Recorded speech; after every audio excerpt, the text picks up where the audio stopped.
ప్రభుజీ నమస్కారం అండి. నమస్కారం. ఎలా ఉన్నారు? బాగున్నానండి. ప్రభుజీ చాలా సంతోషం మీతో మాట్లాడడం. మరొకసారి సమయాన్ని కేటాయించారు మా కోసం. అయితే ప్రత్యేకంగా మీ గురించి విన్నప్పుడు అంటే ఇస్కాన్ టెంపుల్లో కానీ ఇలా మీలా ప్రత్యేకంగా కృష్ణుడికి ఇంకా దగ్గరగా ఉండాలనే ఉద్దేశంతో మిగతా జీవితాన్ని అంతా త్యాగం చేసి కృష్ణ భగవానుడికి అంకితమై ఉంటారు. అంటే ఎలా సాధ్యమవుతుంది ఇది? మీ గురించి చెప్పండి. మీరు చాలా చక్కగా చదువుకున్నారని విన్నాం. కామన్గా ఆలోచించేది ఏంటంటే అంత బాగా చదువుకున్న వాళ్ళు ఉద్యోగం చేయాలి, ఆ లగ్జరీ లైఫ్ని ఎంజాయ్ చేయాలని కోరుకుంటారు. కానీ మీరు మాత్రం ఇలా భక్తి మార్గంలో వెళ్ళిపోవడానికి కారణాలు ఏంటి? నేను కంప్యూటర్ సైన్స్ ఇంజనీరింగ్ కంప్లీట్ చేశాను. అయితే చాలామంది మమ్మల్ని అడుగుతూ ఉంటారు, ప్రభుజీ మీరు ఇంత చదువుకున్నారు, మీరు ఇంత హ్యాపీగా ఉండొచ్చు, మీకు ఇంకా ఇంత మంచిగా ఎడ్యుకేషన్ ఉంది, మీ దగ్గర డబ్బులు ఉన్నాయి అని అడుగుతూ ఉంటారనమాట. కానీ థింగ్ ఈజ్, మేము చిన్నప్పటి నుంచి కూడా నా విషయానికి వస్తే ఆధ్యాత్మికంగా పెరిగాం. ప్లస్ చిన్నప్పటి నుంచి కూడా ఆధ్యాత్మిక వైపు భగవంతుడి యొక్క సేవ చేయాలి అని, సమాజానికి కొద్దిగా నా వంతు సేవను అందించాలి అనే ఒక ప్రేరణ చిన్నప్పటి నుంచి ఉండేదన్నమాట. అయితే మేము స్కూల్లో చదువుకుంటున్నప్పుడల్లా మా అమ్మగారికి చెప్పేవాళ్ళం, మా నాన్నగారికి అమ్మగారికి, అమ్మ మేము పెద్దగా అయ్యాక ధర్మానికి సేవ చేస్తాము, స్వామీజీ అయిపోతాము అని అంటూ ఉండేవాళ్ళం అనమాట. అయితే వాళ్ళు అనుకునే వాళ్ళు చిన్న పిల్లలు కదా వీళ్ళు అలానే అనుకుంటున్నారేమో అని. బట్ చిన్నప్పటి నుంచి మాకు అదే ఒక ఒపీనియన్ ఉండేది. దాని తర్వాత చదువుకున్నప్పుడు కూడా వెన్ ఐ వెంట ఆ ఇంజనీరింగ్ కాలేజ్లో హాస్టల్లో ఉండేవాళ్ళం మేము. చెన్నైలో చదువుకున్నాను నా ఇంజనీరింగ్. అయితే అప్పుడు అన్ని చూసి కూడా వాళ్ళు ఏమనుకున్నారంటే మేబీ బయటికి వెళ్ళి ఆ ఎన్వైరన్మెంట్ వాళ్ళందరినీ చూస్తే ఏమన్నా మనసు మారుతుందేమో అని అంత దూరం పంపించారు. కానీ అక్కడికి వెళ్ళాక నా మనసు ఇంకా స్ట్రాంగ్ అయిపోయింది అనమాట, తప్పకుండా ఇదే దాంట్లో వెళ్ళాలి. ఎందుకంటే అండి మీకు ఒక విషయం చెప్తాను. నేను కాలేజ్కి వెళ్ళినప్పుడు అక్కడ ఫస్ట్ ఇయర్లో మేము ఉన్నప్పుడు అండి, మా హాస్టల్లో ఉండే వాళ్ళకి చాలా తక్కువ మందికి మాత్రమే చెడు అలవాట్లు అనేవి ఉండేవన్నమాట. ఇప్పుడు చూడండి, మేము ఇంజనీరింగ్కి వెళ్ళింది 18-19 ఇయర్స్లో. ఆ టైంలో మన కర్తవ్యం ఏంటి? చదువుకోవాలి, తల్లిదండ్రులకు మంచి పేరు తీసుకొని రావాలి, మన జీవితంలో ముందుకెళ్ళడానికి ఏదైతే కావాలో దాన్ని నేర్చుకోవాలి అంతే. కానీ అక్కడ ఉండే డిస్ట్రాక్షన్స్ చూసి అక్కడ ఉండే వాళ్ళందరికీ వాళ్ళు సంతోషంగా ఉన్నారా అంటే అటు సంతోషంగా లేరు, ఇటు మంచి పనులు కూడా చేయట్లేదు. ఈ రెండు చూసి ఈ ప్రపంచాన్ని మొత్తం చూసాక, ఈ భగవంతుడి యొక్క భక్తుల్ని చూసాక నాకు అనిపించింది ఇంకా స్ట్రాంగ్ అయిపోయింది అనమాట, నేను ఈ విధంగా సేవ చేయాలి అని అనుకున్నాం అనమాట. కానీ మీకు ఒక విషయం ఏంటి అని అంటే, చాలా మంది అడుగుతారు, ప్రభుజీ మీరు ఇస్కాన్ వాళ్ళ వల్ల ఇలా సాధు అయిపోయారా అంటే, కాదండి, మాకు చిన్నప్పటి నుంచి ఆ ఒపీనియన్ ఉండేది, ఆ స్ట్రాంగ్ డిటర్మినేషన్ ఉండేది. మీకు ఒక చిన్న విషయం చెప్తాను. ఒక సైనికుడు ఉన్నాడు, దేశాన్ని సంరక్షించాలి అని అనుకుంటున్నారు. ఆయన నేను ఇంట్లో ఉండి సంరక్షిస్తా అంటే అవుతుందా అండి?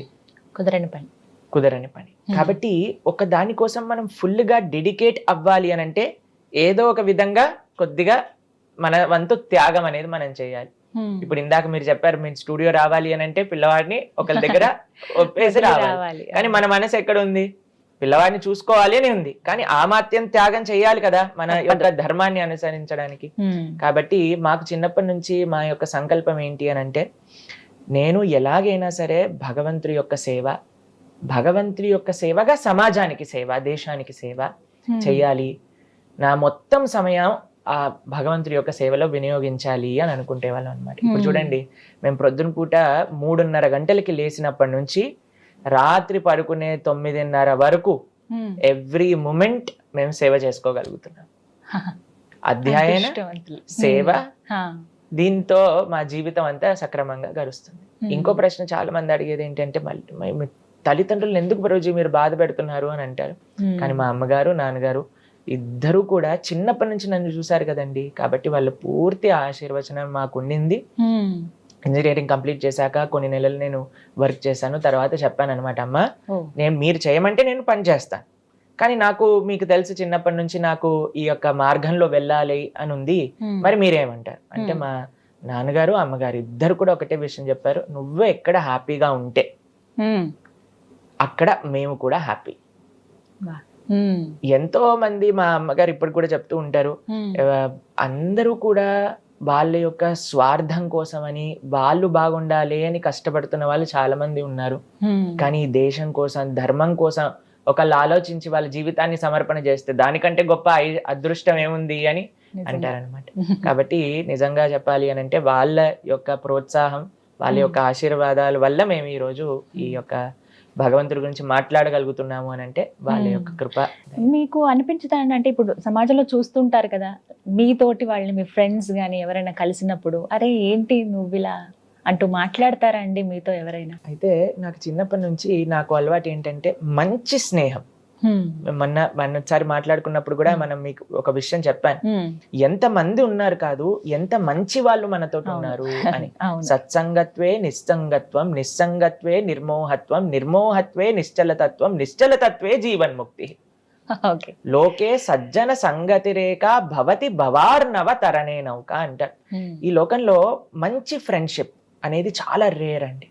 కాబట్టి నాకు చాలా మంది మంచి స్నేహితులు ఉన్నారు, ఇప్పటికీ ఉన్నారు. నేను ఇంజనీరింగ్ చదువుకున్న వాళ్ళు, స్కూల్లో చదువుకున్న వాళ్ళు అందరూ కూడా నాతో మాట్లాడతారు.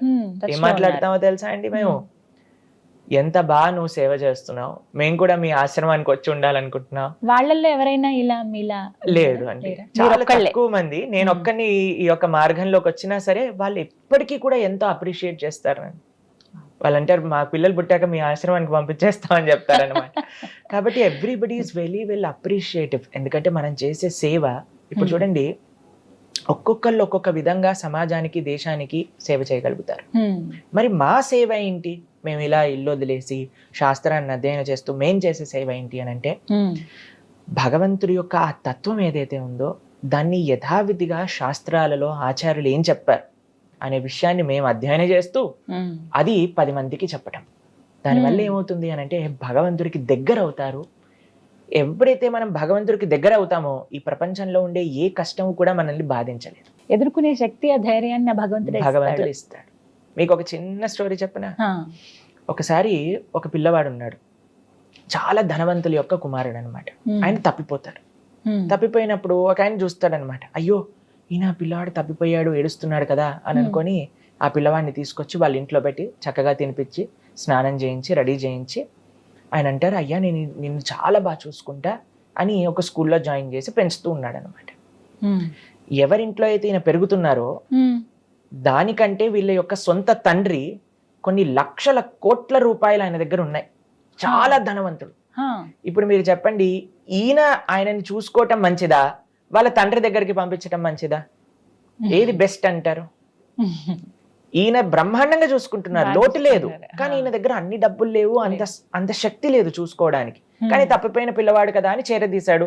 కానీ ఈయనకు తెలుసు వాళ్ళ తండ్రి ఎక్కడున్నాడు, వాళ్ళ అమ్మ ఎక్కడుంది, వాళ్ళ ఇల్లు ఎక్కడుంది, అన్నీ తెలుసు. కానీ చెప్పకుండా ఈయన బ్రహ్మాండంగా చూసుకుంటున్నారు ఈ పిల్లవాడిని. ఏది బెస్ట్ అంటారు? ప్రేమే కదా కావాలి మనిషికి. ప్రేమ కావాలి, ఆప్యాయత కావాలి. ఎవరి దగ్గర నుంచి కావాలి? వాళ్ళ నిజమైన తల్లిదండ్రుల దగ్గర నుంచి కావాలి. కాబట్టి ఈయన అన్నిటికంటే బెస్ట్ సేవ ఏం చేయాలి? అయ్యా మీ ఇల్లు అడ్రస్ ఇది అని ఆయన తీసుకెళ్లి వాళ్ళ తల్లిదండ్రుల దగ్గర దిగబెట్టేసేయాలి. అప్పుడు వాళ్ళ తండ్రులు ఎంత బాగా సేవ చేసుకోగలుగుతారు ఈయనని. కాబట్టి మనం చేసే సేవ ఏంటి? ప్రభుపాదులు వారు చెప్తారు, ఇస్కాన్ని స్థాపన చేసిన వాళ్ళు, మనకి ఈ సమాజంలో సేవ, సమాజంలో అందరినీ ఒక మంచి డైరెక్షన్ లో తీసుకెళ్లడం. అయ్యా మన యొక్క తల్లిదండ్రులు వీరు, ఇది ధర్మం, ఈ ధర్మాన్ని ఆచరించండి. మళ్ళీ ఈ లోకంలోకి రావాల్సిన అవసరం లేకుండా చక్కగా భగవత్ ప్రాప్తి కలగచ్చు, ఆ స్వామిని సేవ చేసుకునే ఒక మంచి ఐశ్వర్యం కావచ్చు. మీరు చెప్పండి, మనం బాగా చూసుకోగలుగుతామా ఒక జీవుణ్ణి? భగవంతుడు బాగా చూసుకోగలుగుతాడా? ఖచ్చితంగా భగవంతుడే. కాబట్టి మనం ఏం చేస్తున్నాం? అన్నిటికంటే గొప్ప సేవ భగవంతుడిది, మీరు ఆయనని ఆశ్రయించండి అని చెప్తున్నాం అనమాట. అది ఈ సమాజానికి. ఈ రోజుల్లో చూస్తున్నాం కదా ప్రభుజీ, యంగర్ జనరేషన్ ఎక్కువగా స్పిరిచువల్ వేలో వెళ్తూ ఉన్నారు. అంటే అది దేనికి సంకేతం అంటారు మీరు? ఒకటి, ఆధ్యాత్మికత వైపు అడుగులేస్తున్నారు అని అంటే ఈ భౌతిక విషయాలలో ఆనందం లేదు అని తెలుసుకుంటున్న వాళ్ళే ఆధ్యాత్మిక వైపు అడుగులు వేయగలుగుతారన్నమాట. ఇది చాలా సత్యం. మా జీవితంలో చాలా మందిని చూసాం కదా. ఎందుకంటే ఇది నాకు కావాలి, ఇది నాకు కావాలి, ఇది నాకు కావాలి అని ప్రయత్నిస్తూ ఉంటారు. చివరికి దాంట్లో నుంచి ఏం ఆనందం అనేది లభించదు. అప్పుడు వాళ్ళు అనుకుంటారు దీనికంటే ఏదో ఉంది ఈ ప్రపంచంలో. లేదా ఎవరైనా భక్తుల్ని చూసారనుకోండి, వీళ్ళు ఎందుకు ఇంత ఆనందంగా ఉన్నారు? భక్తుల దగ్గర చాలాసార్లు అంత ఐశ్వర్యం కానీ అంత భౌతికంగా ఉండే ఫెసిలిటీస్ ఉండకపోవచ్చు, కానీ బ్రహ్మాండంగా హాయిగా ఉంటారన్నమాట. కొంతమంది వాదన ఉంటుంది ప్రభుజీ, లైఫ్ అంటే ఎంజాయ్ చేయడానికి, మళ్ళీ మళ్ళీ మనకి లైఫ్ రాదు, ఉన్నది ఒకటే జిందగీ, ఎంజాయ్ చేయాలి, ఇప్పుడున్న పరిస్థితి మనం ఎలా ఉన్నాం అలా హ్యాపీగా గడపాలి, మన ఫ్రెండ్స్తో ఫ్యామిలీతో మనం అనుకున్నది చేసేయాలి అంతే, ఇదే కదా లైఫ్ అంటే అంటారు కొంతమంది. మరి వారికి మీరు ఇచ్చే సమాధానం? ఈ ప్రపంచంలో జస్ట్ డూ ఇట్ అని అంటారనమాట. Don't think, just do it అని అందరూ కూడా అంటూ ఉంటారు. కానీ మీకు ఒక విషయం చెప్తానండి. మన శాస్త్రం చెప్తుంది, మనం ప్రతి విషయాన్ని కూడా దుర్లభో మానుషో దేహో తదపి దుర్లభం అర్థదం మనుష్యత్వం ముముక్షత్వం వైకుంఠ ప్రియ దర్శనం. 84 లక్షల జీవరాశులలో అన్నిటికంటే దుర్లభమైనది మానవ జన్మ. ఇప్పుడు చూడండి, మనం ఎన్నో ప్రాణులను చూస్తూ ఉంటాం ప్రతి నిత్యము కూడా. ఏ ప్రాణి అయినా ఇలా కూర్చొని కృష్ణుడు అంటే ఏంటండి, భగవద్గీత అంటే ఏంటండి అని అడిగే జ్ఞానం ఉంటుందా చెప్పండి? లేదు. ఆహార నిద్ర భయ మైథునం చ సామాన్యయేతత్ పశుభిర్నరాణ. ఆహారం అంటే తినటం, నిద్ర పడుకోవటం, భయ అని అంటే ఒకరినొకరు డిఫెండ్ చేసుకుంటూ కాపాడుకోవటం, మైథున అని అంటే పిల్లల్ని కనటం. ఇది అందరూ కూడా చేసే పనే కదండి, మానవుడు కాదండి, ప్రతి జీవుడు కూడా అదే పని చేస్తున్నాడు. ఏ పశువుని చూసినా సరే అదే పని చేస్తుంది. మరి ఇంత గొప్ప మనుష్య జీవితం కలిగి మనం కూడా ఆహార నిద్ర భయం అవుతున్నాం. దీని గురించే జీవితాన్ని వెచ్చిస్తే దాంట్లో మనుష్య జన్మ వచ్చిన దానికి లాభం ఏంటి చెప్పండి? అది మనము చేస్తున్నాం, ఒక ప్రాణి చేస్తుంది. ఒక పావురాన్ని చూస్తే అదే పని చేస్తుంది. ఒక రోడ్డు పైన వెళ్ళే కుక్కని చూస్తే అది కూడా అదే పని చేస్తుంది. మరి మానవుడికి దానికి ఏంటి తేడా? ఉండాలి కదా. ధర్మోహితేషాం అధికో విశేషో ధర్మస్య హీనః పశుభిర్ సమాన. మానవుడికి మిగతా జీవులని వేరు చేసేది ఏంటి అంటే ధర్మం. ధర్మం అంటే ఏంటి? చాలా సింపుల్ గా చెప్తానండి. కొన్ని ప్రశ్నలు మనం వేసుకోవాలి. ఏంటి జీవుడు అంటే ఎవరు? నేను అసలు ఎందుకు ఈ ప్రపంచంలో ఉన్నా? భగవంతుడు అంటే ఎవరు? నాకు భగవంతుడికి ఏంటి సంబంధం? భగవంతుని ఎలా చేరుకోవాలి? ఇది ఆలోచించేవాడు మానవుడు. అథాతో బ్రహ్మ జిజ్ఞాస. అంటే జిజ్ఞాస ఉండాలి. ఏంటి ఈ శరీరం? ఎప్పుడైనా మనం చూసాం అనుకోండి, మన ఇంట్లో ఏదైనా ఒక పిల్లి కానీ ఎవరైనా జంతువు ఉందనుకోండి, అది ఆలోచిస్తుందా, నేను ఎందుకు పిల్లిలా పుట్టాను, నేను ఎందుకు ఇలా పుట్టాను, నేను ఎందుకు ఇక్కడ ఉన్నాను, నేనేం చెయ్యాలి? ఏమీ ఆలోచన అవసరం లేదు. ఆహార నిద్ర భయం అయిపోయి వాటికి అంతే. ఈ 4 వాళ్ళ జీవితం ఆనందంగా ఉంటుంది. కానీ మనిషికి మాత్రమే ఆలోచన శక్తి ఇచ్చారు. ఒక ఉత్కృష్టమైన ఒక తత్వాన్ని ఇచ్చారు. దేనికోసం? ఆలోచించడానికి. ఏంటి తత్వం అంటే ఏంటి, ఎలా నేను తరించగలను అని ఆలోచించే ఒక సామర్థ్యం కేవలం మానవుడికి మాత్రమే ఉంది. కాబట్టి అటువంటి మానవ జీవ ఎంతో దుర్లభమైనది. అటువంటి జీవితాన్ని ఇలా పశువుల్లా వెచ్చించటం కంటే మంచిగా ధర్మ మార్గంలో వెళ్ళటం అనేది మనకి చాలా ముఖ్యం. మీకు ఒక చిన్న విషయం చెప్పండి. ఒకసారి ఒక గురువు గారు తన శిష్యుడికి చాలా చెప్పడానికి ప్రయత్నం చేశారనమాట. అయ్యా, నువ్వు మంచిగా మారు, మంచిగా చక్కగా జీవితంలో ధర్మాన్ని ఆచరించు, భగవంతుని ఆశ్రయించు అని చెప్తే అస్సలు వినేవాడు కాదండి. ఒక రాజ్యానికి రాజు అనమాట. చాలా సార్లు చెప్పడానికి ప్రయత్నించారు, కానీ ఈయన మాత్రం జస్ట్ డూ ఇట్, నేను ఏది మనసులో అనుకుంటే అది చెయ్యాలి అని అనుకునేవారు. అయితే ఒకసారి గురువు గారు వచ్చారు, ఈయన ఇలా మారరు అని చెప్పి, అయ్యా నీ రాజ్యంలో ఉండే ఒక గొప్ప మూర్ఖుడిని తీసుకొనిరా, ఆయనకి నేను ఇచ్చే ఈ కర్రని చేతిలో పెట్టు అని చెప్పారనమాట. సరే అని వాళ్ళ భటులని, వాళ్ళ యొక్క సైనికుల్ని, వాళ్ళ యొక్క మంత్రుల్ని అందరినీ పంపించారు. ఒక పెద్ద మూర్ఖుడిని తీసుకొని రా మన రాజ్యంలో ఉండేవాడిని అని అంటే వాళ్ళందరూ వెతుకుతూ ఉన్నారనమాట. ఒక దగ్గర అండి ఒక పెద్ద బావి ఉంది, పక్కనే బావి ఉందన్నమాట. ఆ బావిలో నుంచి చక్కగా నీరు తోడుకొని స్నానం చేయొచ్చు ఎవరైనా సరే. కానీ ఈయన ఏం చేస్తున్నాడు అని అంటే, ఒక చిన్న పాత్రలో నీరు తీసుకొని ఒక స్పూన్ తో మీదేసుకుంటూ ఉన్నాడు అనమాట. అయితే ఈయన చూసి విచిత్రం అనిపించింది. బట్టలు అడిగారు, అరే ఏం చేస్తున్నావురా అని అంటే, నీళ్లు కొద్దిగా ఉన్నాయండి నా దగ్గర, అందుకోసం జాగ్రత్తగా స్నానం చేస్తున్నాను అని. పక్కనే బావి ఉంది. అయితే వీళ్ళు అనుకున్నారు, వీడే మూర్ఖుడు అయి ఉంటాడు, వీడిని తీసుకెళ్ళాలి రాజుగారి దగ్గరికి అని తీసుకెళ్లారనమాట. తీసుకెళ్లి రాజుగారు అన్నారు, ఈ కర్ర పట్టుకో, చక్కగా భ్రమణ చేస్తూ ఉండు, ఇది మా గురువు నాకు ఇచ్చిన సేవ అని చెప్పారనమాట. రాజుగారి యొక్క ఆరోగ్యం సడన్ గా క్షీణించటం ప్రారంభం చేసింది. ఆయన ఒక శరీరం పెట్టి వెళ్ళిపోతున్నారు అని చాటింపు చేయించారనమాట. ఈ రాజుగారికి ఒక కోరిక ఉండేది, నా రాజ్యంలో ఉండే వాళ్ళందరినీ నేను చూడాలనుకుంటున్నా అని చెప్పంగానే అందరు వస్తున్నారు, రాజుగారిని చూస్తున్నారు, మాట్లాడుతున్నారు, వెళ్తున్నారు. రాజుగారు అన్నారు, అందరు వచ్చారు కానీ ఈ మూర్ఖుడు రాలేదు, ఆయనని తీసుకొని రండి అనగానే ఆయనని తీసుకొచ్చారు. ఆయన మాట్లాడుతూ ఉన్నారనమాట.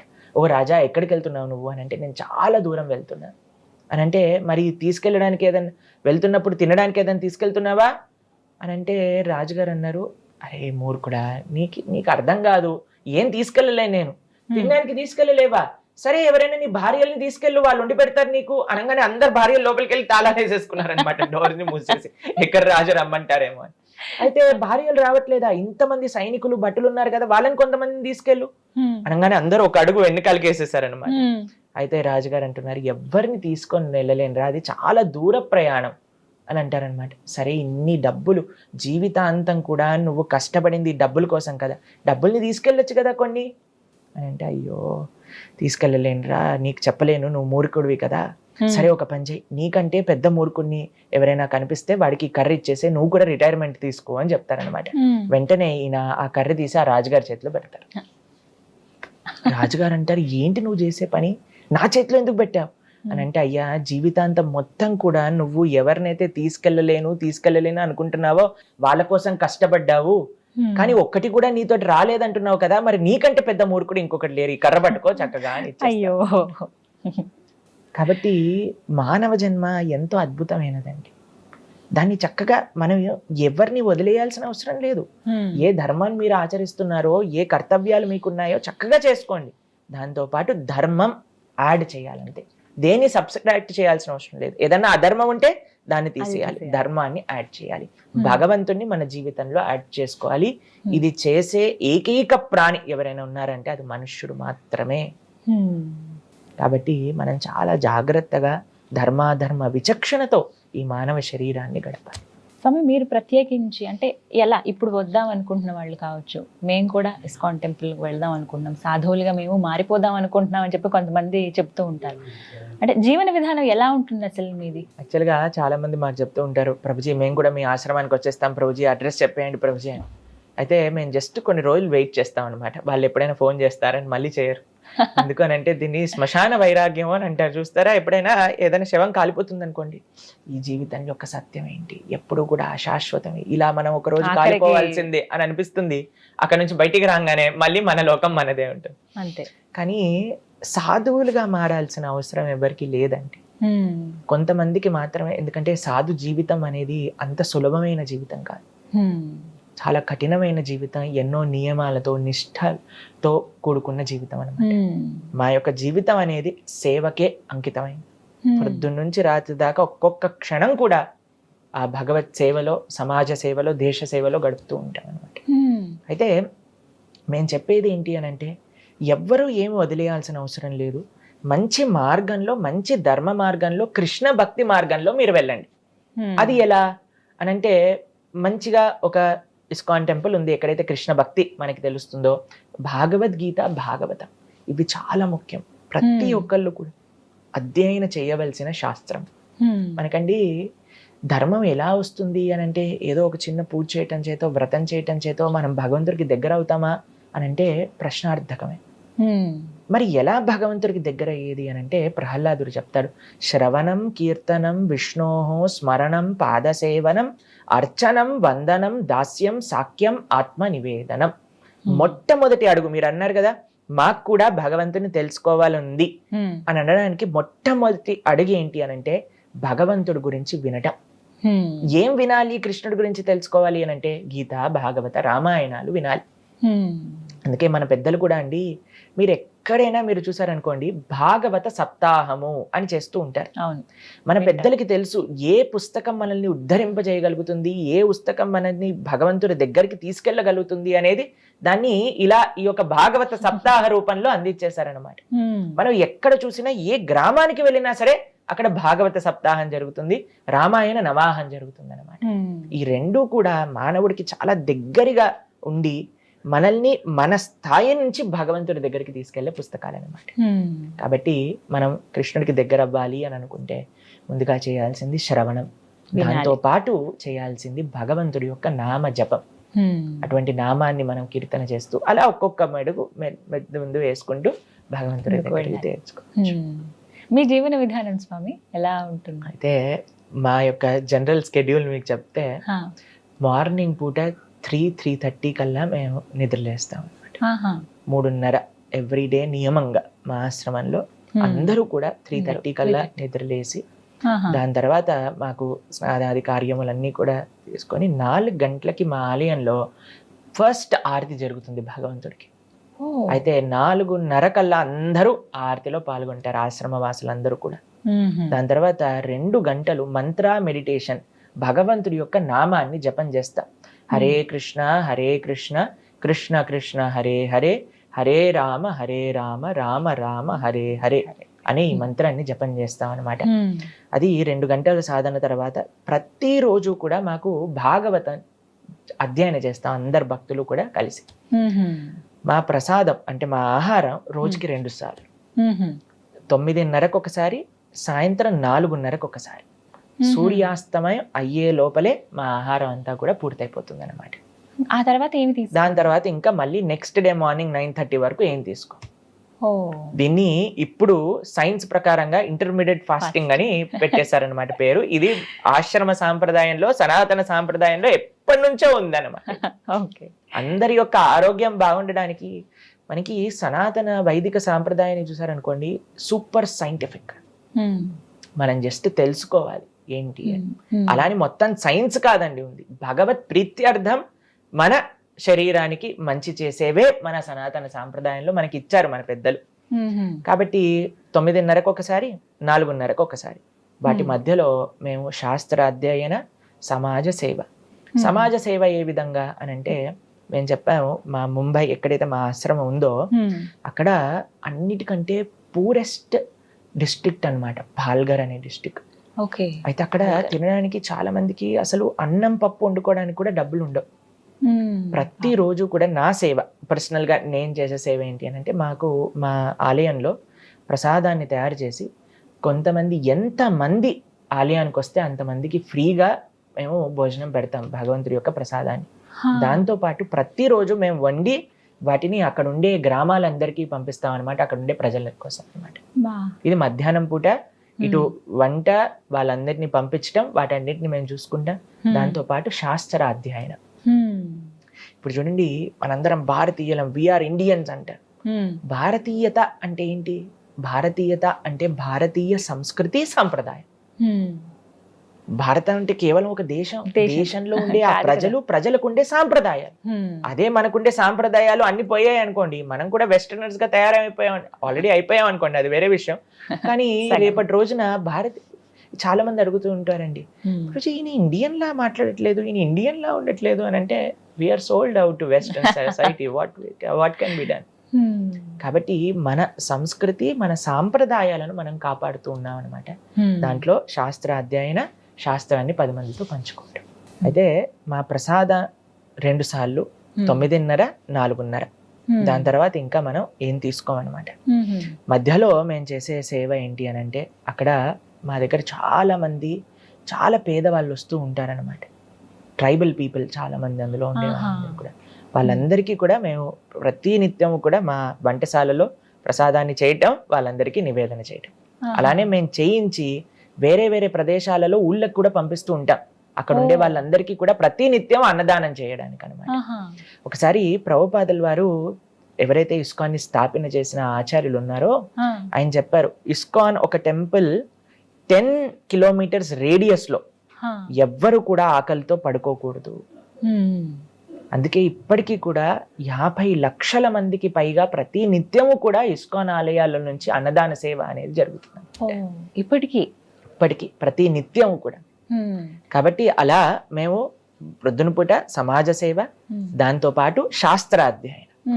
భారత భూమితో హైలో మనుష్య జన్మజార్, జన్మ సార్థక కరి కర పర ఉపకార్. శ్రీ చైతన్య మహాప్రభు చెప్తారు, ఫస్ట్ జన్మ సార్థకం చేసుకోండి, దాని తర్వాత వేరే వాళ్ళకి హెల్ప్ చేయండి. మనకి ఫ్లైట్ లో వెళ్తున్నప్పుడు ఎయిర్ హోస్టెస్ చెప్తుంది, ఫస్ట్ మీరు మాస్క్ పెట్టుకోండి, దాని తర్వాత వేరే వాళ్ళకి హెల్ప్ చేయండి అని. కాబట్టి జన్మ సార్థకతలో మనం శాస్త్ర అధ్యయనం చేయటం, మిగతా వాళ్ళందరికీ కూడా ఆ శాస్త్రాన్ని బోధించటం అన్నమాట. ఈ విధంగా ఉంటుంది. సాయంత్రం పూట ప్రోగ్రామ్స్, ప్రవచనాలు. అక్కడికి మధ్యలో అండి మాకు మెయిన్ సేవ ఏంటి అని అంటే, మా విషయానికి వచ్చేసరికి ఎంతో మందితో మేము మాట్లాడుతూ ఉంటాం అనమాట. వాళ్ళ జీవితంలో ఏ విధంగా వాళ్ళకి ఏదైనా మానసికంగా వాళ్ళకి ఏదైనా హెల్ప్ చేయగలుగుతామా.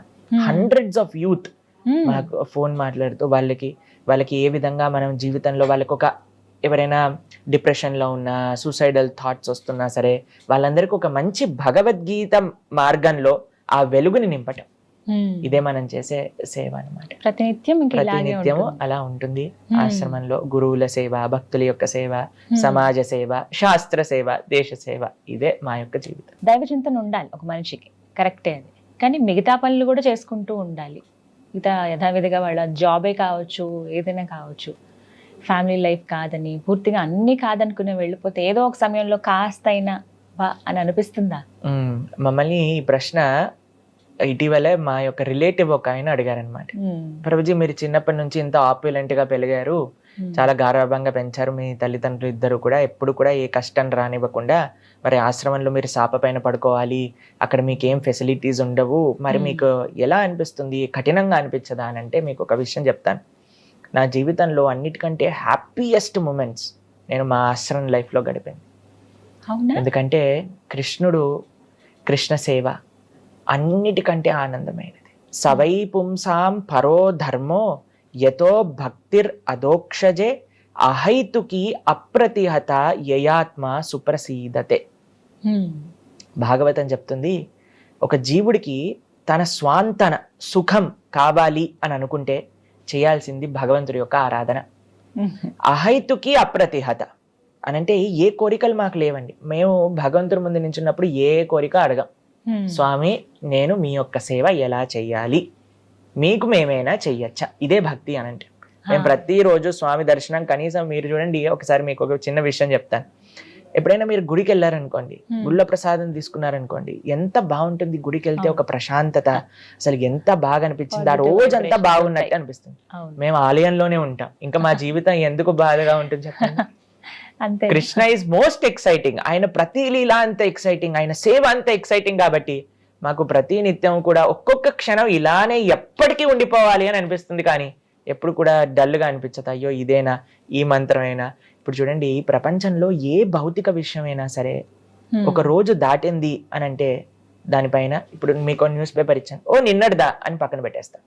కానీ శ్రీమద్ భాగవతం 5000 సంవత్సరాల నుంచి అలా అధ్యయనం చేస్తూ ఉన్నారు, ఇప్పటికీ అధ్యయనం చేస్తారు, యుగ యుగాల పర్యంతము కూడా భాగవతాన్ని అధ్యయనం చేస్తారు.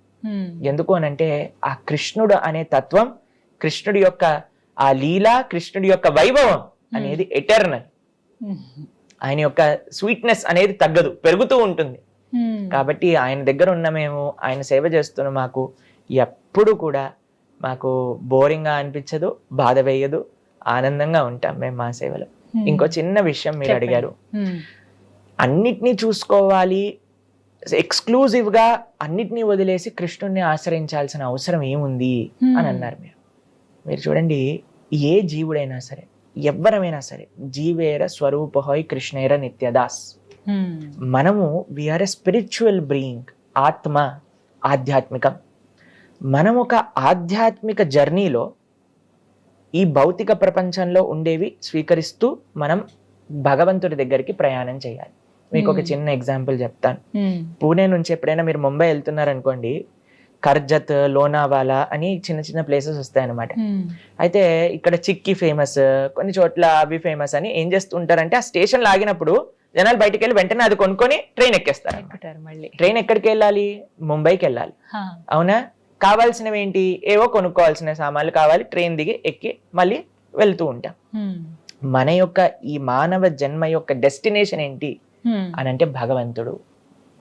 ఆ భగవంతుడి దగ్గరికి వెళ్తున్న మన జీవితంలో మనకి ఏవి భౌతిక సదుపాయాలు కావాలో వాటిని సమకూరుస్తూ భగవంతుడి దగ్గరికి వెళ్ళాలి. కానీ మన జీవితమే భౌతిక సదుపాయాల కోసం కాదు. భౌతిక సదుపాయాలు అప్పుడప్పుడు, ఓ ఈ రోజు ఈ పూజ వచ్చింది, ఈ పూజ చేసేసా, తర్వాత ఆ వ్రతం వచ్చింది, ఆ వ్రతం చేసేసా, దాని తర్వాత ఆ పండుగ వచ్చింది, ఆ పండుగ చేసేసా. కానీ నా జీవితం ఎక్కడికి వెళ్తుంది అని అంటే ఒక భౌతికత వైపు, నా కోరికలు, నా స్వార్థం వైపు వెళ్ళింది అనుకోండి, దానికి అంటే you are taking a wrong destination.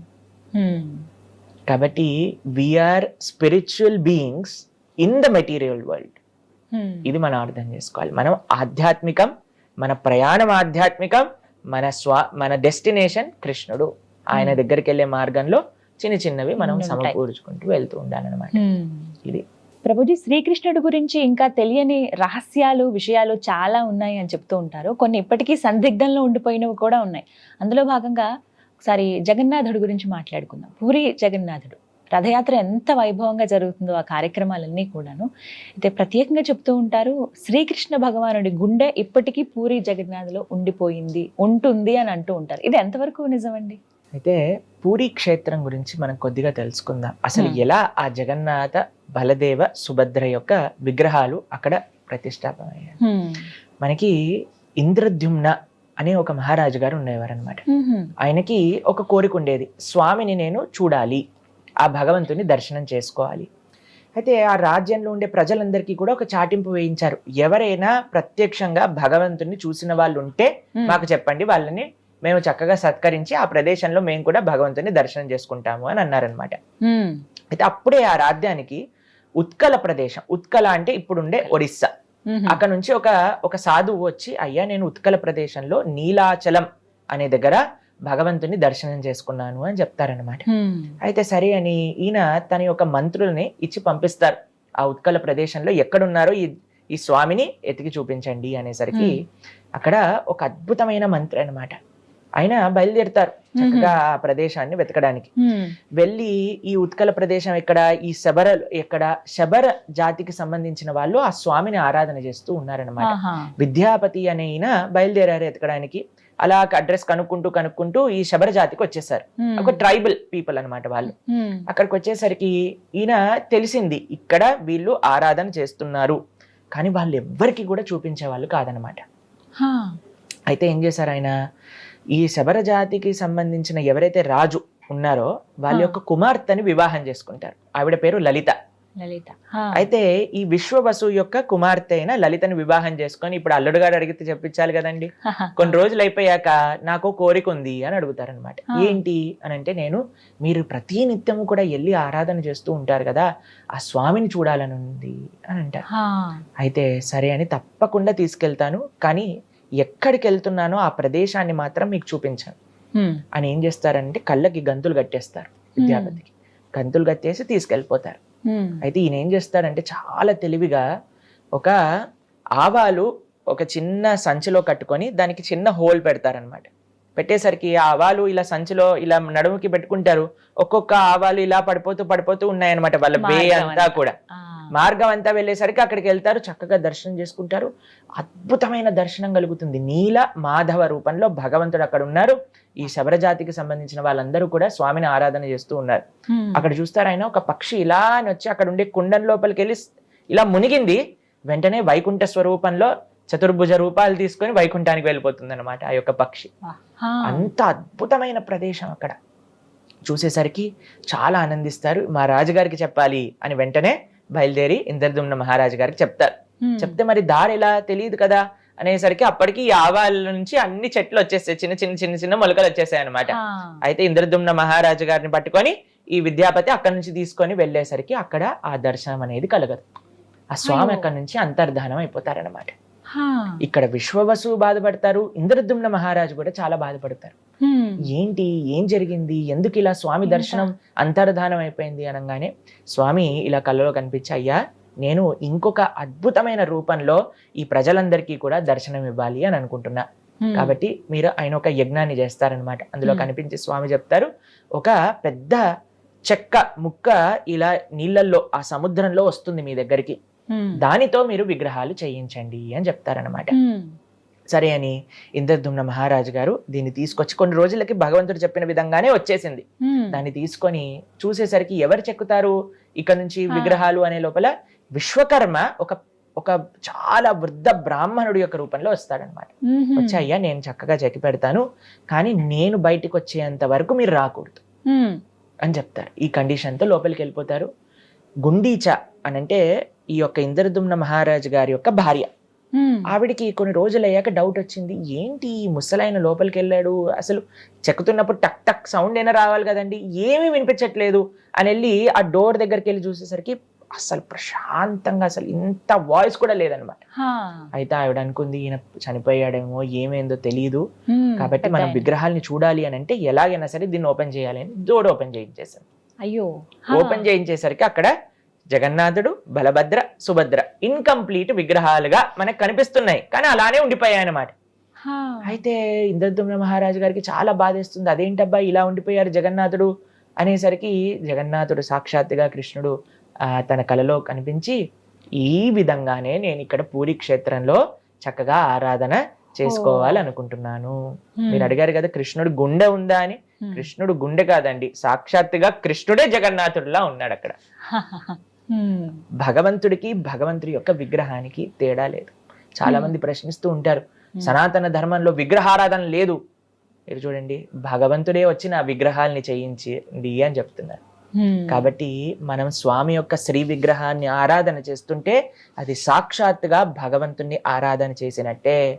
మన సనాతన వైదిక సంస్కృతిలో ఎన్నో ప్రమాణాలు ఉన్నాయి మనకి విగ్రహారాధన అన్నిటికంటే శ్రేష్టమైన మార్గము అని చెప్పడానికి. కాబట్టి ఎవరైతే మీ దాంట్లో విగ్రహారాధన లేదు, విగ్రహారాధన అవసరం లేదు అనే వాళ్ళందరికీ కూడా జగన్నాథుడి యొక్క లీలే ప్రత్యక్ష ప్రమాణం. స్వామి సాక్షాత్తుగా తన విగ్రహాన్ని చేయించుకున్నారు. చేయించుకున్నాకండి ఒక అద్భుతమైన ఆలయాన్ని ఇంద్రద్యుమ్న మహారాజు గారు నెలకొల్పుతారు. చాలా పెద్ద కథ అండి అది, మీకు కొద్దిగా చిన్నగా చెప్తాను. అయితే ఈ ఆలయం వచ్చాక ఈ ప్రతిష్ఠ ఎప్పుడైతే చేస్తారో భగవంతుడు ఇంద్రద్యుమ్న మహారాజు గారిని అడుగుతారు, ఇంత నా కోసం సేవ చేసావు, ఇంత తపనగా నా ఆలయాన్ని కట్టించావు, ఇంత ప్రేమతో నన్ను ఆరాధన చేస్తున్నావు, నీకు ఏదన్నా కోరిక ఇవ్వాలనుంది, మీరు ఏదన్నా వరం కావాలి అని అంటే కోరుకోండి అని అంటారనమాట. అప్పుడు ఇంద్రద్యుమ్న మహారాజు గారు 3 కోరికలు కోరుకుంటారు. మీరు ఎప్పుడైనా విన్నారా ఏ కోరికలు అవి అని? ఒకటి ఏంటి అని అంటే, అయ్యా నీ చేతులు ఎప్పుడు కూడా తడిగా ఉండాలి.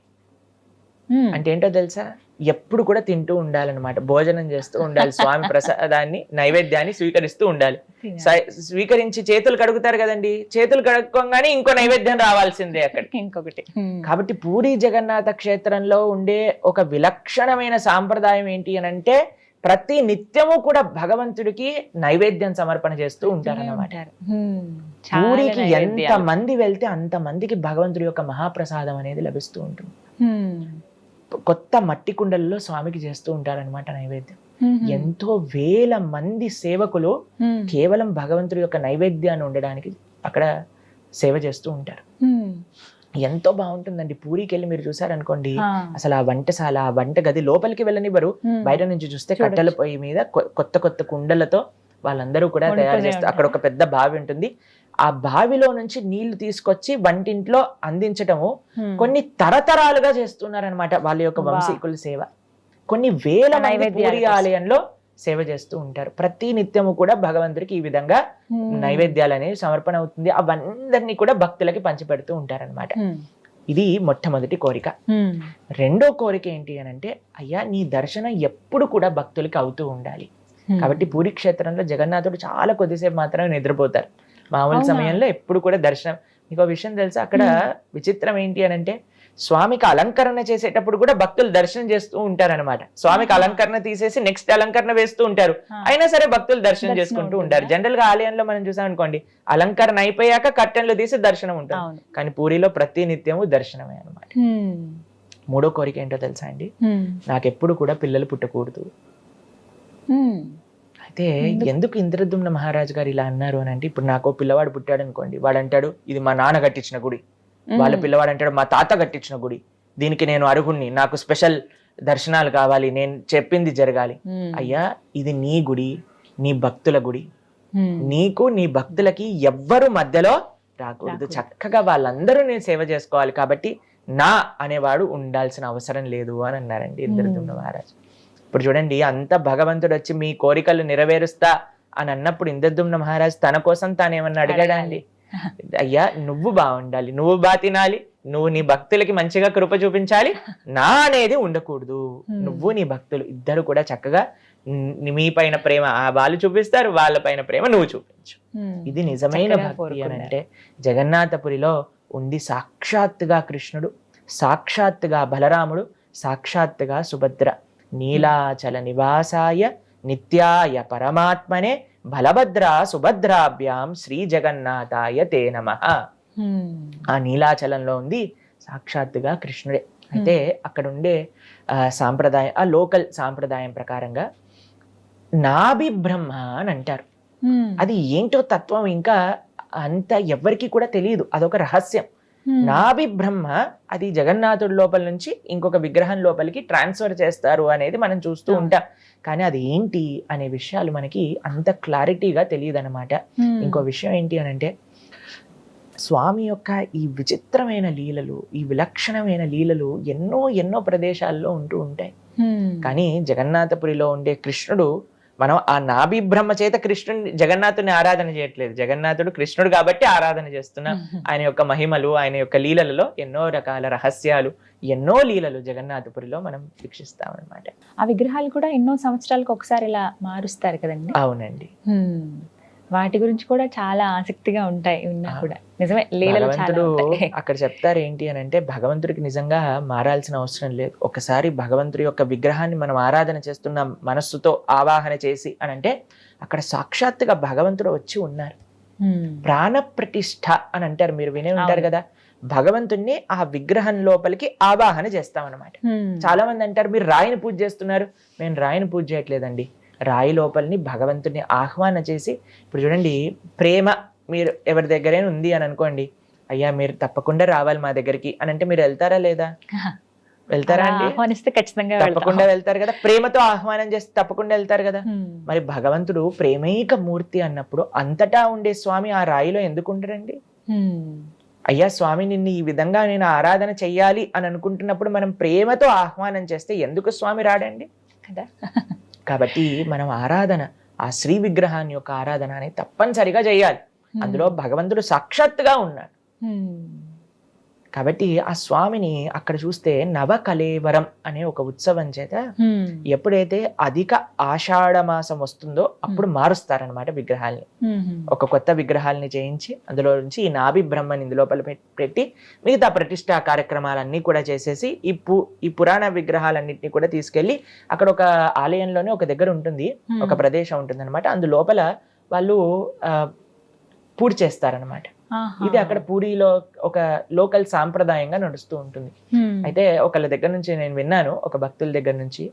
ఆయన అంటారు, భగవంతుడు అంటున్నారు ఈ ప్రపంచంలో ఉండే వాళ్ళతో, అయ్యా సాక్షాత్తుగా భగవంతుడి యొక్క విగ్రహాన్ని అయినా నేనైనా సరే ఒక రోజు ఎక్స్పైరీ, ఒక రోజు అయిపోతాను, ఆ కొత్త విగ్రహం రావాల్సి వస్తుంది. కానీ ఈ ప్రపంచంలో ఉండే మనుషులు అనుకుంటారట నేను ఎప్పటికీ జీవిస్తాను, నాకు అప్పుడు ఎప్పుడు ఎండ్ రాదు అని అనుకోని వాళ్ళ జీవితంలో వాళ్ళ యొక్క ఆశల్ని, వాళ్ళ యొక్క కోరికల్ని వాళ్ళు నెరవేర్తిస్తూ వెళ్తూ ఉంటారు. ఇప్పుడు చూడండి ఎంత ఆశ్చర్యం అని అంటే, మనం ఉండే వాళ్ళందరూ కూడా పక్కన ఉండే వాళ్ళు పోతున్నారు అని మనం గమనించినా సరే నేను మాత్రం పోను, నాకు మాత్రం ఎండ్ లేదు అని అనుకుంటారు. అవును. కాబట్టి జనాలకు చూపిస్తూ ఉన్నారట భగవంతుడు ఈ లీల మాధ్యమంగా అని కూడా ఒకళ్ళు చెప్తూ ఉంటే నేను విన్నాను అనమాట. కాబట్టి జగన్నాథుడి యొక్క లీలలు అనంతం, అద్భుతం. కాబట్టి మీరందరూ కూడా తప్పకుండా జగన్నాథ క్షేత్రాన్ని దర్శించండి, ఆ స్వామి యొక్క కృపకు పాత్రలు కాయండి. రథయాత్ర సమయం కాకుండా ఇంకా స్పెషల్ డేస్ ఉంటాయా స్వామి పూరిలో? పూరిలో ప్రతి నిత్యం కూడా ఎన్నో ఉత్సవాలు జరుగుతూ ఉంటాయన్నమాట. రథయాత్ర, దాంతో పాటు స్నాన పూర్ణిమ అని చేస్తారనమాట. స్నాన పూర్ణిమ జగన్నాథుడి యొక్క బర్త్డే అని అంటారు. అయితే ఆ స్నాన పూర్ణిమ రోజు ఏం చేస్తారు అంటే, భగవంతుడికి ఎన్నో వందల కలశాలతో అభిషేకం చేస్తారు. దాని తర్వాత భగవంతుడికి జ్వరం వస్తుంది. ఎందుకంటే అన్ని స్నానం, చల్లటి నీళ్ళతో స్నానం చేసేసరికి వాళ్ళకి జ్వరం వస్తుంది అని చెప్పి 15 రోజులు దర్శనం ఉండదన్నమాట. అనవసర కాలము అని అంటారు. దాంట్లో ఇప్పుడు చూడండి, ఇక్కడ విద్యాపతి అనే మంత్రి గురించి మనం తెలుసుకున్నాం కదా. వాళ్ళ యొక్క పరంపర వాళ్ళందరూ కూడా భగవంతుడికి సేవ చేస్తూ ఉంటారు. విశ్వవసు అనే శబర జాతికి చెందిన వాళ్ళు కూడా భగవంతుడికి ఆలయంలో సేవ చేస్తూ ఉంటారనమాట. ఎప్పుడైతే ఈ అనవసరం అనే సమయం వస్తుందో అక్కడ ఈ శబర జాతికి సంబంధించిన వాళ్ళందరూ కూడా జగన్నాథుడికి ఆ అరణ్యంలో దొరికే మూలికలతో మెడిసిన్స్ తయారు చేసి ఆయనకి ఇస్తూ ఉంటారనమాట. అయితే అప్పటికి ఆ భగవంతుడికి జ్వరం వస్తుంది అని చెప్తారు. ఎన్నో అద్భుతమైన పదార్థాలను కలిపి స్వామికి ప్రతినిత్యం నివేదన చేస్తూ వాళ్ళు ఆ జ్వరాన్ని తగ్గిస్తూ ఉంటారనమాట. ఇది భగవంతుడు చేసే ఒక లీల, తన భక్తుల యొక్క సేవని బాగా స్వీకరించడానికి అనమాట. ఒక డాక్టర్కి చాలా డౌట్ వచ్చిందండి, నిజంగా జగన్నాథుడికి జ్వరం వస్తుందా, వీళ్ళు ఏం చెప్తున్నారు అని. అయితే ఆయన ఎప్పుడైతే ఇలా ఒక పండితుడు ముందు, ఆ పూజారి ముందు అన్నాడో ఆయనకు చాలా కోపం వచ్చేసింది అనమాట. చెయ్యి పట్టుకుని డాక్టర్ని డైరెక్ట్ గా టెంపుల్లో ఎప్పటికీ దర్శనం ఉండదు ఆ 15 రోజులు. అయినా సరే నన్ను పట్టుకొని తీసుకెళ్లిపోయారు. చెక్ చేయమా జగన్నాథుడిని అని థర్మామీటర్ పెట్టంగానే థర్మామీటర్ టప్ అని పేలిపోయింది అనమాట అక్కడ. అమ్మో. అప్పుడు వెంటనే ఈ డాక్టర్ సాష్టాంగ నమస్కారం చేసి జగన్నాథుడికి, అయ్యా నన్ను క్షమించండి, మీ పట్ల అపరాధం చేశాను అని ప్రార్థన చేసిన సంఘటన కూడా ఇటీవల జరిగిందనమాట. కాబట్టి జగన్నాథుడు భగవంతుడు ఆలయంలో ఉండే భగవంతుడైనా మన ఇంట్లో ఉండే స్వామి అయినా సరే సాక్షాత్తుగా భగవంతుడు, దాంట్లో ఎటువంటి డౌట్ కూడా లేదు. ప్రభుజీ, కృష్ణ భగవాన్ గురించి మాట్లాడుకునేటప్పుడు వారి వారసులు ఇప్పటికీ ఉన్నారా అని అంటారు. ఎందుకంటే శ్రీరాముని వారసులు అని చెప్పి ఈ మధ్యకాలంలో కొంతమందిని ఇలా చూపిస్తూ ఉన్నారు. వాళ్ళ ఫ్యామిలీ వాళ్ళు తరతరాలుగా ఇలా వస్తూ ఉన్నారు, వీళ్ళంతా కూడా శ్రీరాముని వంశస్థులు అని చెప్పి. అలా శ్రీకృష్ణుని వంశస్థులు ఉన్నారా ఇప్పటికీ? ఉంటే ఎక్కడున్నారు? ఒకవేళ లేకపోతే ఎందుకు లేరు? మనకి కృష్ణుడి గురించి పరిపూర్ణంగా తెలుసుకోవాలి అని అంటే మనం చదవాల్సిన పుస్తకం శ్రీమద్ భాగవతం. శ్రీమద్ భాగవతంలో భగవంతుడి యొక్క అవతారం నుంచి భగవంతుడి యొక్క అవతార పరిసమాప్తి వరకు అంతా కూడా చక్కగా వివరించి ఉన్నారు శ్రీమద్ భాగవతంలో. ఇటీవలే మేము భాగవతం గురించి ప్రస్తావన చేస్తూ ఉన్నాం అనమాట. అందులో 9వ స్కందంలో చెప్తారు భగవంతుడి యొక్క చంద్రవంశం. రాముడు సూర్యవంశం, కృష్ణుడు చంద్రవంశం. వాళ్ళందరి గురించి చెప్తూ ఉంటారు. కృష్ణుడు, దాని తర్వాత వాళ్ళ యొక్క వంశాన్ని, దాని తర్వాత 12వ స్కందంలో కూడా ప్రస్తావన ఉంది కృష్ణుడు తర్వాత ఎవరెవరు ఉన్నారు అని. కృష్ణుడి యొక్క వంశంలో మనకి చివరిగా కొన్ని వజ్రనాభుడు అనే ఒక మహారాజు గారి గురించి ప్రస్తావన ఉంటుంది. ఆయన సాక్షాత్తుగా కృష్ణుడి లాంటి విగ్రహాలను తయారు చేయించి బృందావనంలో ప్రతిష్టాపన చేస్తారనమాట. ఇప్పుడు మనం బృందావనం వెళ్తే అక్కడ చాలా మటుకు కృష్ణ విగ్రహాలన్నీ కూడా తన వంశంలో వచ్చిన వజ్రనాభుడు అనే మహారాజు గారు చేయించి అక్కడ ప్రతిష్టాపన చేశారు. సుఖదేవ గోస్వామి భాగవతం చెప్తూ ఉన్నారు కదా, కృష్ణుడి యొక్క ఆ పరంపరనంతా కూడా చెప్తూ వజ్రనాభుడు తర్వాత కొన్ని పేర్లు చెప్పి దాంతో పరంపరను ఆపేస్తారనమాట.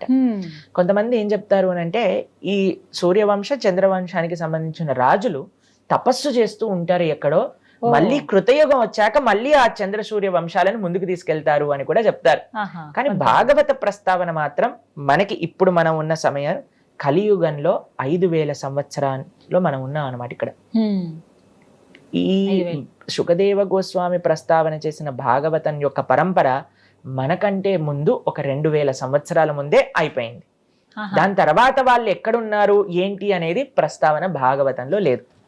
కాబట్టి కొంతమంది అంటారు వాళ్ళు తపస్సు చేస్తూ ఉన్నారు, మళ్ళీ కృతయుగం తర్వాత మళ్ళీ ఆ 2 పరంపరలు ముందుకు తీసుకెళ్తారు అనే విషయాన్ని కూడా ప్రస్తావన చేస్తూ ఉంటారనమాట.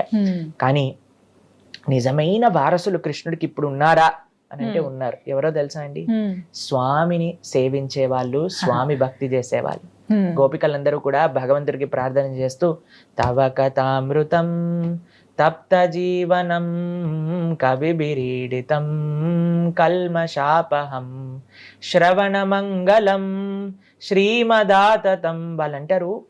భగవంతుడి యొక్క కథలను, భగవంతుడి యొక్క వైభవాన్ని ఎవరైతే ప్రపంచంలో నలుమూలలా చెప్తూ ఉన్నారో వాళ్ళు కృష్ణుడికి అత్యంత దగ్గరైన వాళ్ళు అని చెప్తారనమాట.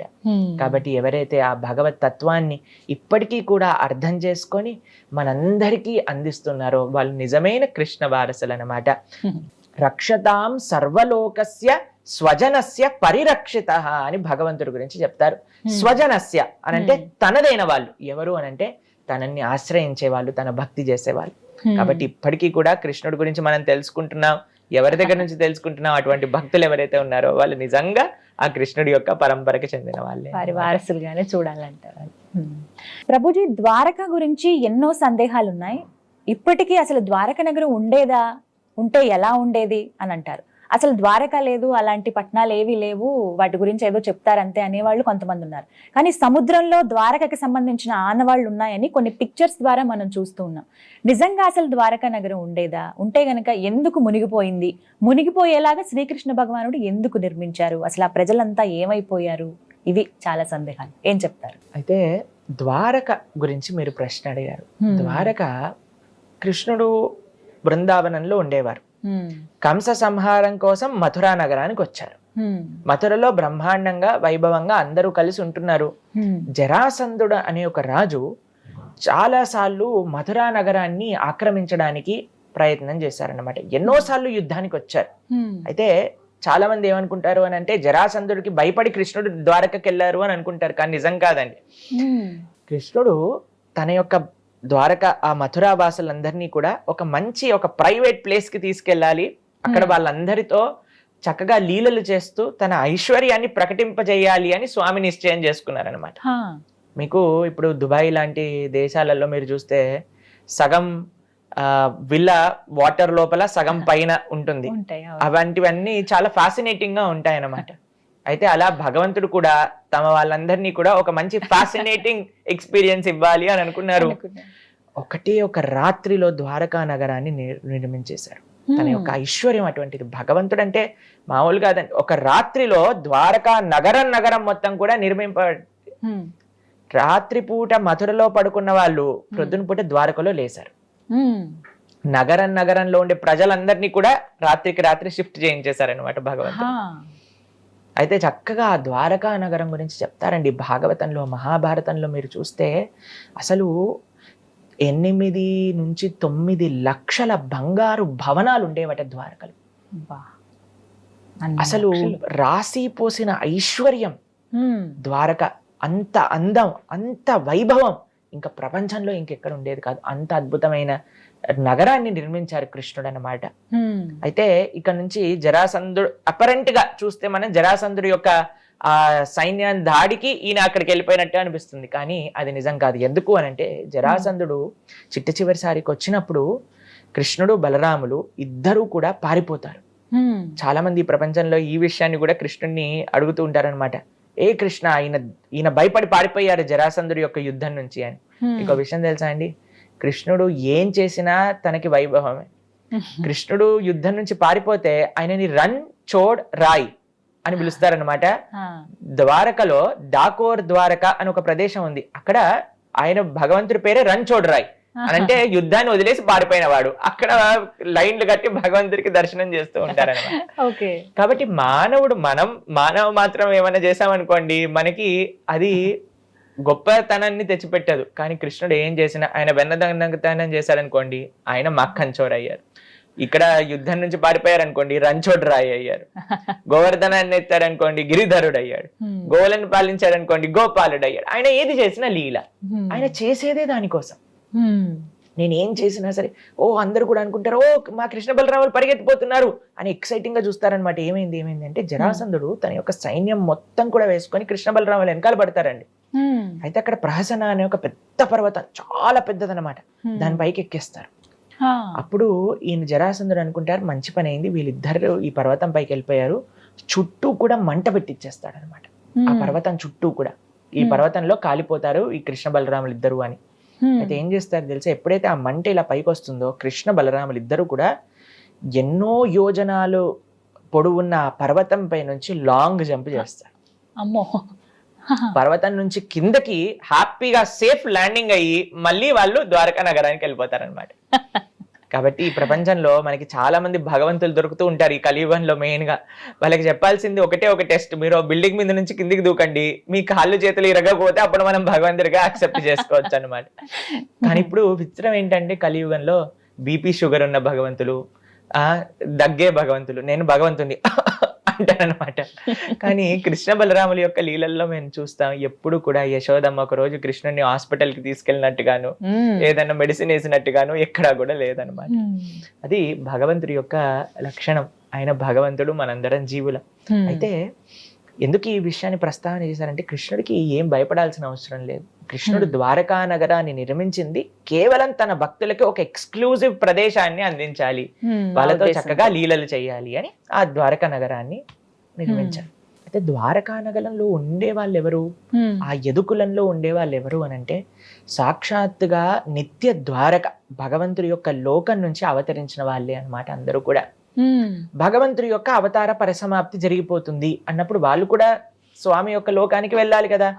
అందుకోసం స్వామి ఏం చేశారు అని అంటే ఆ ద్వారకా నగరాన్ని మొత్తం కూడా సముద్రంలో తీసుకెళ్లిపోయేటట్టుగా ఒక ఆలోచన చేశారు అని మనం వింటాం. కానీ ఇప్పటికీ కూడా మనం వెళ్తే ద్వారక కనిపిస్తుంది మనకి, సముద్రంలో కూడా ఉంది. మనం చూస్తాం మీరు చెప్పినట్టుగా ఒక ఆర్కియలాజికల్ డిపార్ట్మెంట్ వాళ్ళు ఎక్స్కవేట్ చేశారు అని మనకి నేషనల్ జియోగ్రఫిక్ ఛానల్లో ఆ వీడియోని కూడా ఇప్పటికీ మనం చూస్తాం, చిన్నగన్నప్పటి నుంచి చూస్తాం. అయితే విచిత్రం ఏంటి అని అంటే వాళ్ళ డాటర్ మా ఆశ్రమానికి వచ్చారనమాట కొన్ని నెలల ముందు. ఆవిడతో మేము చాలాసేపు మాట్లాడాం. వాళ్ళ నాన్నగారికి ఎలా ఈ యొక్క ఐడియా వచ్చింది, కృష్ణుడు ఎలా స్ఫూర్తిని కలిగించారు, ఎలా ఎక్స్కవేషన్లో ఎన్ని భగవంతుడి యొక్క అద్భుతమైన ఎక్స్పీరియన్సెస్ వాళ్ళ తండ్రి గారికి కలిగాయి అనే విషయాలన్నీ కూడా వాళ్ళ డాటర్ మాతో పంచుకున్నారనమాట. ఏం చెప్పారండి? అయితే ఆవిడ చెప్తున్నారు, ఎలా వాళ్ళ నాన్నగారు ఎప్పుడైతే ఈ భాగవతం వాళ్ళు చిన్నప్పటి నుంచి వింటూ ఉన్నారో తప్పకుండా ఈ ద్వారకా నగరాన్ని నేను ఎలాగైనా సరే ప్రకాశింపజేయాలి అని ఒక దీంతో చాలా సార్లు ప్రయత్నం చేశారట. ఆయనకి సరైన హెల్ప్ వచ్చి వాళ్ళ యొక్క సరైన టీం తయారయ్యి వాళ్ళ లోపలికి వెళ్ళి చూస్తూ ఉంటే ఎన్ని అద్భుతాలు. ఆ సముద్రంలో ఉండే ద్వారక ఎలాగైతే శాస్త్రంలో కృష్ణుడి యొక్క ద్వారక ఎలా ఉందో అలానే వాళ్ళకి ఆ ద్వారక లోపల కనిపించిందనమాట. ఏ ఆనవాళ్ళు, ఏ చిహ్నాలు ద్వారకా నగరంలో ఉండేవో అవన్నీ కూడా ఆ సముద్రంలో కనిపించాయి. కాబట్టి భగవంతుడు ఉండేవాడా, కృష్ణుడు రాముడు ఉండేవాడా అనే వాళ్ళందరికీ ప్రశ్న. రాముడు ఉన్నాడా అంటే రామసేతు ఉంది, కృష్ణుడు ఉన్నాడా అంటే ద్వారక ఉంది. కాబట్టి భగవంతుడు విలక్షణమైన రూపంతో విలక్షణమైన లీలలు. ఇప్పుడు చూడండి, మనం ఒక ప్రదేశానికి వెళ్ళినప్పుడు ఏం చేస్తాం, మన బట్టలు, ఇంకొంతమంది అయితే వాళ్ళు తినే వాటర్ బాటిల్ అన్నీ కూడా తీసుకెళ్ళాక ఒక ప్రదేశంలో ఉంటాను 2-3 రోజుల తర్వాత ఏం చేస్తాం, మళ్ళీ అన్ని సామాన్లు చదువుకొని ఆ సూట్ కేసుని మూసుకొని మనతో పాటు తీసుకెళ్తాం. అంతేనా? భగవంతుడు ఈ ప్రపంచంలోకి వచ్చినప్పుడు తన పార్షదులు తన లోకం అంతటితో ఇక్కడికి వస్తారు, మళ్ళీ తీసుకెళ్ళిపోయేటప్పుడు అందరినీ తీసుకెళ్లి పైకి వెళ్ళిపోతారు. భగవంతుడి యొక్క అవతార పరిసమాప్తి జరిగినప్పుడు ఆ ద్వారకా వాసులందరూ కూడా ఎవరైతే భగవంతుడితో పాటు భగవత్ పార్షదులు వచ్చారో వాళ్ళందరూ కూడా నిత్య లీలలోకి ప్రవేశించారు. అయితే ఇప్పుడు మీకు ఒక చిన్న విషయం చెప్తాను, ఇది ధర్మ సూక్ష్మం. భగవంతుడు ఎప్పుడైనా అవతారం స్వీకరించినప్పుడు భగవంతుడి యొక్క లోకం నుంచి వాళ్ళ యొక్క పార్షదులు వస్తారు. అందులోపల స్వర్గలోకం నుంచి దేవతలందరూ కూడా యాడ్ అవుతారు అనమాట, ఒక అంశ రూపంలో. మనం పంచ పాండవులు చూస్తాం కదా, పాండవులు ఒక్కొక్క దేవత యొక్క అంశము అని కూడా మనం వింటూ ఉంటాం. ఇంద్రుడు, తర్వాత యముడు, దాని తర్వాత అర్జునుడి యొక్క అంశం ఇంద్రుడి ద్వారా, యుధిష్ఠుడి యొక్క అంశం ఏమో యమధర్మరాజు ద్వారా, దాని తర్వాత భీముడి యొక్క అంశం ఏమో సాక్షాత్తుగా వాయుదేవుడి ద్వారా అని మనం వింటూ ఉంటాం. చాలా మంది ప్రశ్నిస్తారు, అయ్యా కృష్ణుడి యొక్క భక్తులు పాండవులు వాళ్ళు స్వర్గానికి వెళ్ళిపోయారేంటి అని. అంటే వాళ్ళు స్వర్గానికి వెళ్తూ వాళ్ళ దేవతా పోర్షన్స్ ని డ్రాప్ చేసి వాళ్ళు వైకుంఠానికి వెళ్ళారనమాట. కాబట్టి కృష్ణుడి యొక్క అవతార లీలలలో ఎవరైతే ద్వారకావాసులు వచ్చారో వాళ్ళందరూ కూడా ద్వారకకి వెళ్ళిపోయారు. ఎవరైతే దేవతలు వచ్చారో వాళ్ళందరూ కూడా ప్రభాస క్షేత్రానికి వెళ్ళి అక్కడ ఒక మిస్అండర్స్టాండింగ్ వచ్చినట్టుగా వాళ్ళ పరిసమాప్తి వాళ్ళు చేసుకున్నారనమాట. ఎందుకు అంటే అండి, యదు వంశాన్ని నాశనం చేసే వాళ్ళు ఇంక ఎవ్వరికి సాధ్యం కాదు. వాళ్ళు కానీ స్వర్గలోకానికి వెళ్ళాలంటే వాళ్ళ లోపల వాళ్ళే కొట్లాట పెట్టుకోవాలి. అందుకు ఆ విధంగా ఆయన ఒక చిన్న లీల తయారు చేసి వాళ్ళందరూ కూడా వెళ్ళిపోతారు. కృష్ణుడు కూడా అవతార పరమసమాప్తి చేస్తారనమాట. కృష్ణుడు మరణించడు, మనం పుడతాం, మనం మరణిస్తాం. కృష్ణుడు అవతరిస్తారు, కృష్ణుడు అవతార పరిసమాప్తి చేస్తారు.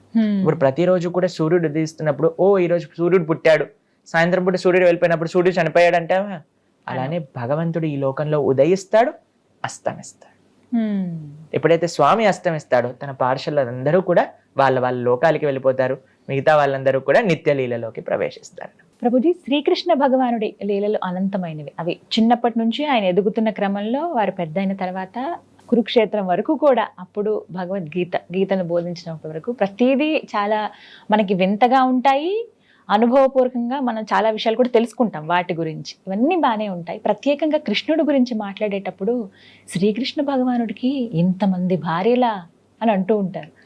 ఆ మాటకి మీరు ఇచ్చే సమాధానం ఏంటి? నిజంగా అంతమంది భార్యలు ఉన్నారా? కృష్ణుడికి ఎంతమంది భార్యలు అనే ప్రశ్నకి సమాధానం, కృష్ణుడికి 16,108 మంది భార్యలు ఉన్నారు.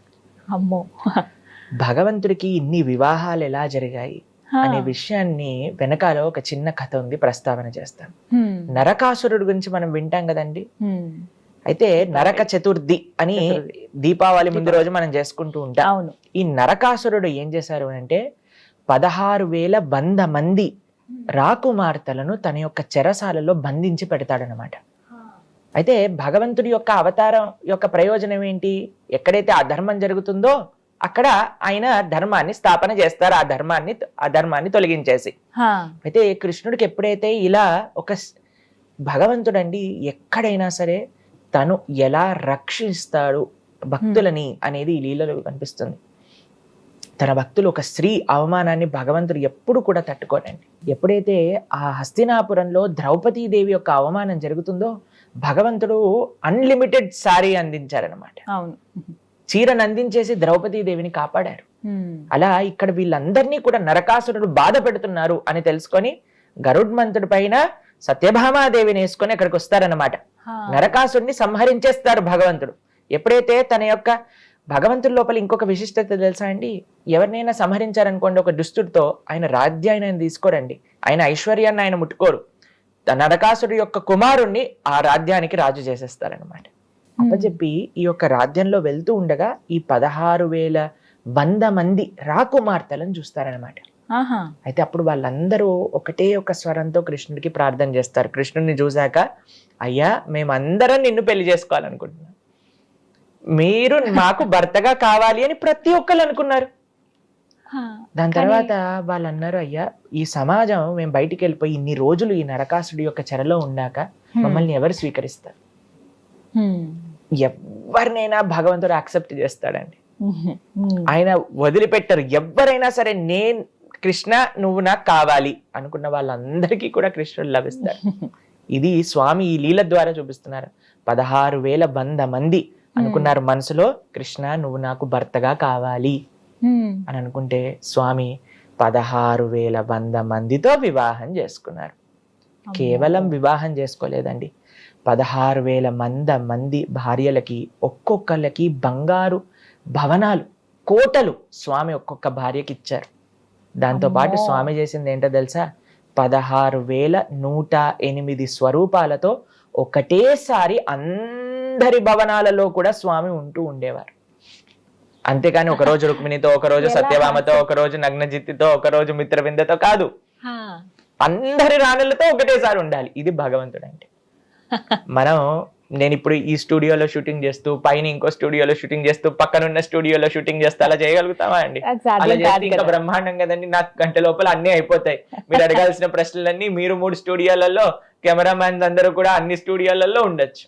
అది భగవంతుడికి మనకి ఉన్న తేడా అదే.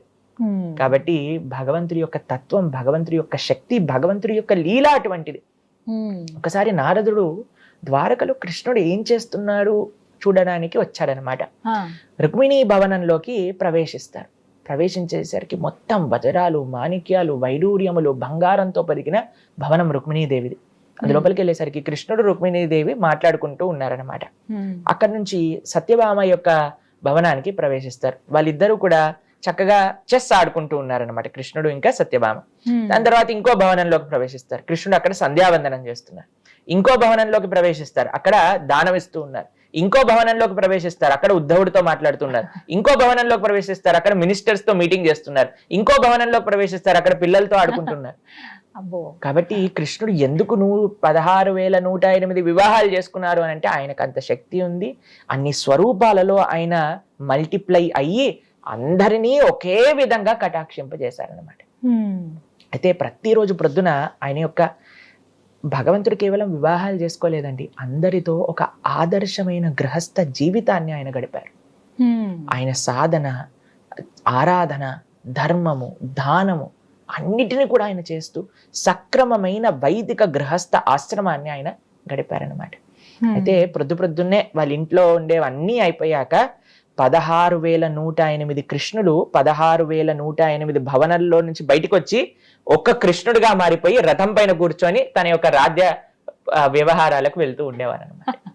కాబట్టి ఎవరైనా ఈ ప్రపంచంలో నాకు కృష్ణుడు ఆదర్శం అండి, మేము కూడా పెళ్లి చేసుకుంటామంటే ఫస్ట్ మీరు 2 అయ్యి చూపించండి, మాతో పాటు మాట్లాడండి 4-5 స్వరూపాలతో, తర్వాత మీరు ఏం చేసుకున్నా మేము ఒప్పుకుంటాం.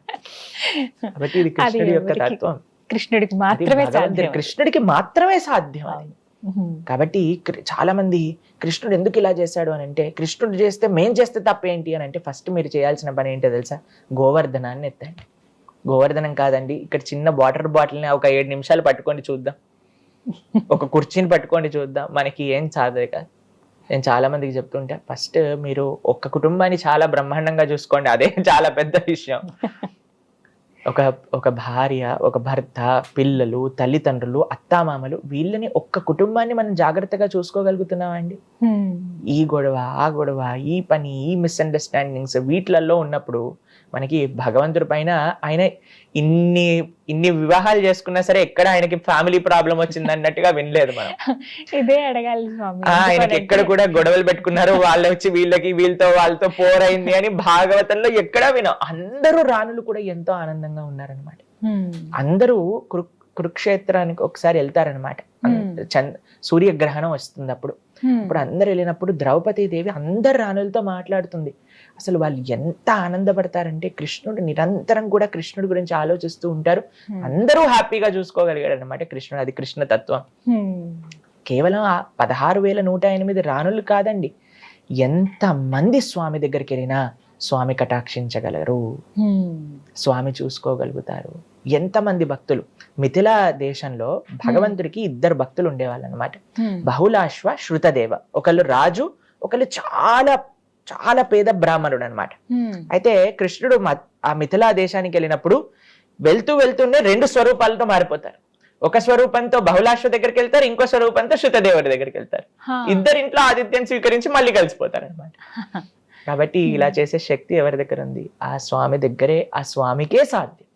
ఆ స్వామి యొక్క ఐశ్వర్యం అటువంటిది, స్వామి యొక్క గొప్పతనం అటువంటిది. మనందరం ఇంతమంది వెంకటేశ్వర స్వామి దర్శనానికి వెళ్తూ ఉంటాం.